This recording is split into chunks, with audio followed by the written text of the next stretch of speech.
Hey, it's James. Welcome back to the channel. So glad you could be here. I did this ahead of time because by the time I get back on Tuesday, by the time I get back home, I'm going to be really tired, and I'm going to just want to spend some time with the missus and just kind of chill out. So I'm doing this video ahead of time for Wednesday, but I also wanted to share, why I'm here. I learned so much over the last 2 days, and probably learn even more tomorrow. Wright is doing a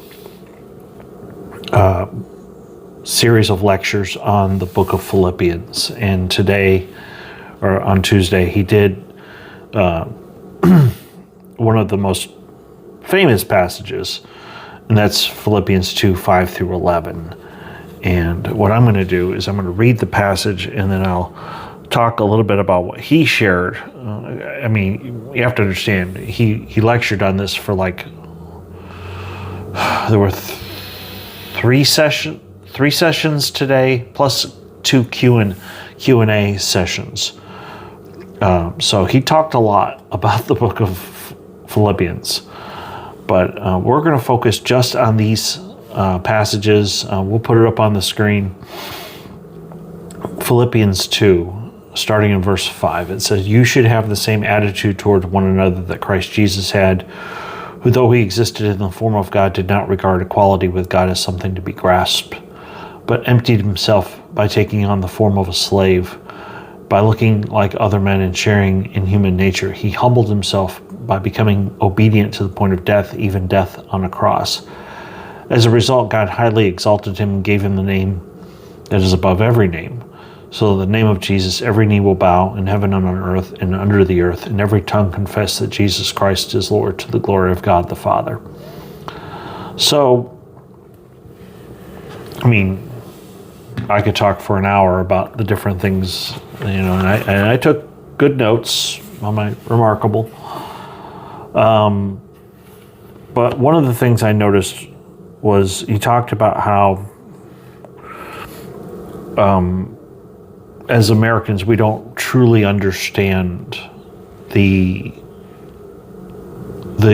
cultures that we're dealing with. You had the Christians and the Romans. And the Romans had this almost, it was an emperor cult. They had things they gave credit to Augustus Caesar. He's won the victory. He brought us peace. We hail him as Kyrios, or Lord. And they literally referred to him as Savior. It was all Roman propaganda. And you have to understand that the cross was the symbol. The crucifixion, it was a very painful way of dying. And basically what N.T. Wright said was that the Romans used this as a way of saying, we run the world, and you better do what we say. But the most awesome thing is that Paul took that symbol of pain and turned it into a symbol of divine love. And it's just absolutely amazing.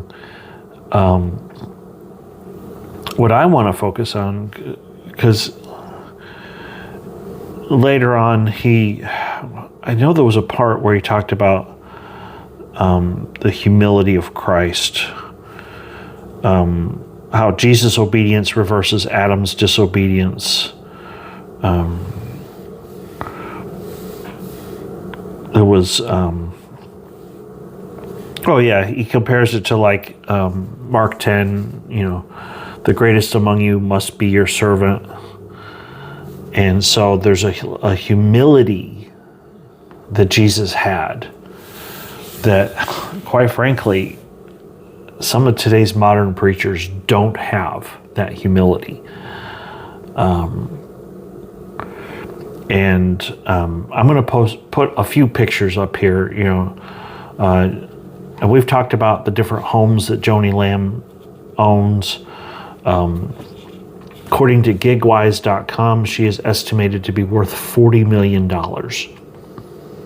Now, granted, she took some money and invested it, and I think there's some kind of housing development or something in downtown Dallas. You know, I get that. You know, but did she take that money that was made and put it back into the ministry? That's the part I have a problem with. The multiple homes. Why do you need multiple homes? Why do you need a jet? It doesn't add up if you compare it to the life of Christ. I mean, Jesus was an itinerant traveling minister who stayed at other people's homes. Jesse Duplantis, according to CelebrityNetWorth.com, he's worth $20 million. Now, I know he has a private jet because he asked his people for the money. So I believe technically the church owns that jet. So, same with Kenneth Copeland. Now, one website said he's only worth $300 million, but later on it goes on to say that there's reports that he's worth between $750 million to $1 billion. And then another website said that he's worth $760 million. So, is this Christ-like? I look at these big homes and all the cars and the planes and all that, and then I go back to Philippians chapter 2, and I'm like,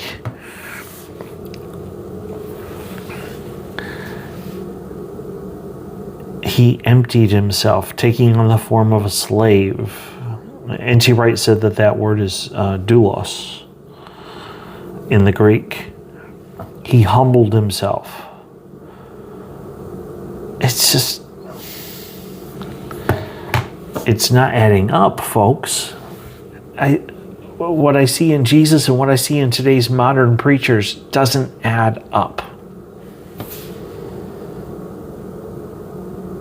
Now, I'll admit I'm not perfect. I make mistakes.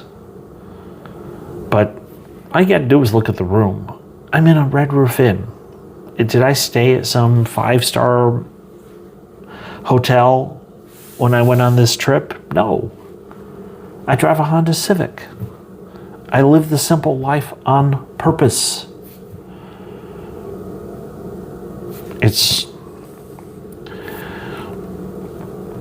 It breaks my heart, the fact that some of these people think that they can get away with this. What's even worse is that you've got people that are really poor that give them money, thinking that, well, if I bless their ministry, then I'm going to be blessed. It's really sad. We need to pray for those folks. But before we do that, if you are new, please hit like and subscribe. I do want to thank you for being here. Thank you so much for watching. If you can support the channel at JPW Ministries on PayPal or Super Chat, or send it via snail mail to the P.O. Box. It's James Paul White, P.O. Box 761, Hewitt, Texas 76643. All the money that's made on this channel, whether it's through donation or through the channel being monetized, is going towards helping pay for my doctorate of ministry. And for that, I am very grateful to you. I still have my final paper for my first class to do, but I have a pretty good idea what I want to talk about. So, if you cannot support the channel, please pray for myself and for the other people on YouTube who expose wolves in sheep's clothing. Least course you can do is hit the like button. It does help the channel to grow. And please hit the notification bell. That way you get all the videos. Make sure you click all. The default setting when you subscribe to the channel is personalized. You want it to say all. So let's pray. God, thank you for all that you do in our lives. Please bless all those that give to these ministers. I just pray, God, that the people in ministry who are on TV will learn to spend their money more wisely, and that they will be better stewards of the resources that they're given. God, Now, please be with all of the victims at Faith Life Church. I pray that you will bless those, especially those that are going to have to testify in court soon against Tom Cassie. Please, God, help them to speak the truth. Please give them courage. And I pray this in Christ's name. Amen. So, thanks for watching. Thank you so much for being here. And I will see you tomorrow.